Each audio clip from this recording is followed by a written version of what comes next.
Hi friends, ఈరోజు video వచ్చి చాలామందికి ఇష్టమైన మినపగుళ్ళ వడ అంటే ఉద్దిపప్పు వడ.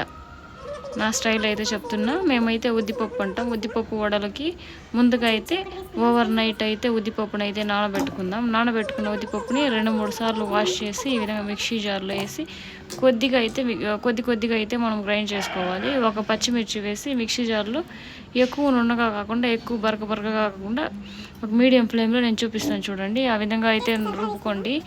వాటర్ ఏవి ఎక్కువ వేయకండి. జస్ట్ ఒక హాఫ్ టీ గ్లాస్ అంత మాత్రమే వేసుకోండి.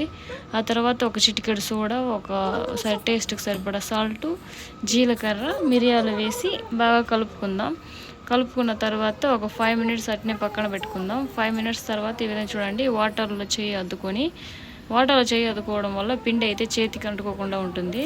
వాటర్లో చేయి అద్దుకొని ఈ విధంగా పిండి చేతికి తీసుకొని మధ్యలో ఒక హోల్ పెట్టి ఆయిల్ హీట్ అయిన తర్వాత ఆయిల్లో వేయడమే. ఈ విధంగా నేను చూపిస్తున్న విధంగా నిదానంగా చెయ్యి ఆయిల్లో తగలకుండా నిదానంగా అయితే వేసి మంటనైతే మీడియం ఫ్లేమ్లో పెట్టండి. ఎక్కువ హైప్లో పెడితే వడలు అయితే ఉడకదు. ఈ విధంగా కలర్ తిరుగుతుంది కానీ లోపల పిండి అయితే ఉడకదండి. ఇప్పుడు కారం చట్నీ అయితే చేసుకుందాం. ముందుగా మనం హాట్ వాటర్లో నానబెట్టుకున్న మిరపకాయలని వేసుకుందాం.